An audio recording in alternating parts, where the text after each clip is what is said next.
Vamos com mais uma pergunta do povo na rua para o candidato Jerônimo Ribeiro. A pergunta é, vocês falam muito sobre educação. Eu queria saber de onde vem a verba para realizar todos esses projetos que estão prometendo.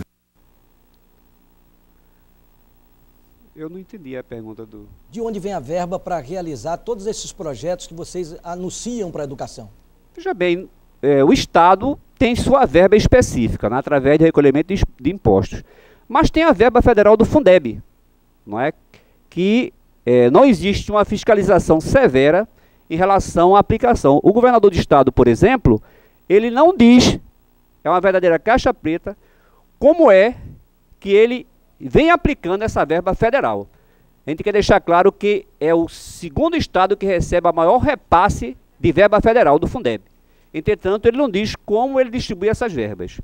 O que a gente sabe é que nós, no estado de Pernambuco, somos o estado que temos o pior salário do país, certo? Que é uma coisa inconcebível a se observar as propagandas que o governador vem repassando aí, como se nós estivéssemos no oásis. Então, se estamos no oásis, então não teria como não pagar R$ 1.312, que não é nenhuma fábula. Vamos para mais uma pergunta.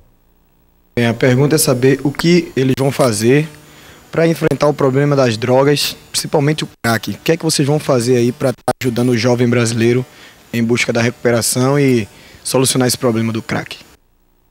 Bom, com relação ao problema de crack, a gente quer deixar claro que fazer uma consideração acerca do que acontece hoje no Estado, né? O Estado, ele disponibiliza cerca de 190 milhões para propaganda e tem disponibilizado para esse programa de combate ao crack cerca de 50 milhões, que a gente já verifica, no caso, o descompasso, né? Para promoção pessoal é uma verba gigantesca, né? Para combater o crack é uma verba limitada. Eu, por exemplo, atuo numa área de esportes, não é? Eu acho que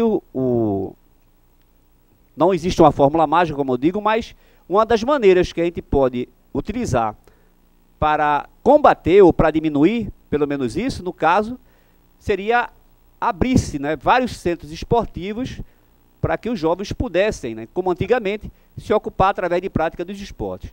Eu vou lhe dar um exemplo que demonstra o descaso com essa área aqui no Estado, que são a realização dos jogos escolares.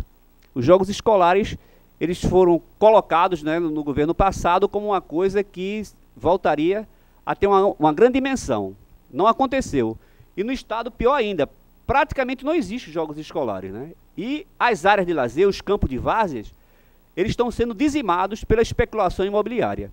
Então seria um caminho, e tem outros que no momento eu não consigo aqui dissecar, mas que no decorrer a gente pode elencar. Nós agora vamos para um rápido intervalo e daqui a pouco a gente volta com as perguntas dos universitários da FUNESO, também dos jornalistas. Daqui a pouco nós vamos ter as entidades sociais, movimento social presente também no nosso debate de hoje. Daqui a pouco, depois do intervalo.